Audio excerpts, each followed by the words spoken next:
د هاضمې باره کې ډېر زیات خلک تپوس کوي. اوس د هاضمې باره کې که زه تاسو له یو څو داسې څیزونه وښیم چې ستاسو په کورونو کې موجود دي او تاسو د هغې استعمال کوئ، نو که تاسو ته د هاضمې هر قسم ته مسلې وي، یعنې خېټه پړسېدل شو، ترخې اوبه راتلل شو، هغې نه علاوه ګیس جوړېدل شو، هغې نه علاوه دا ډکارونه یعنې ډرکي راتلل شو، اوس دا که دا یو څو څیزونه زه تاسو ته ښیم، که دا تاسو استعمالوئ نو ستاسو د قبض مسلې، داسې د خېټې خوږ مسلې، داسې مختلف هاضمې سره ریلیټډ چې کومې مسلې دي هغه بالکل نه وي.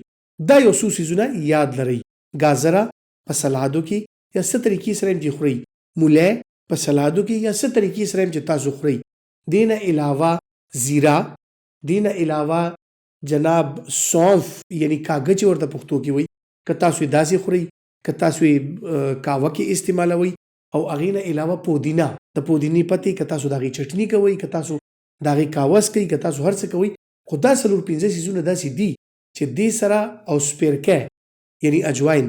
اوس دا که تاسو خپل کټویانو کې، خپل خوراکونو کې یا خپل د خوراک نه بعد اکثر خلک لږ شان د خولې ذایقې ښه کولو دپاره خولې ته ساچي، نو که لږ شان ګوړه یا چیني ورسره میکس کوي او دا سپیرکی،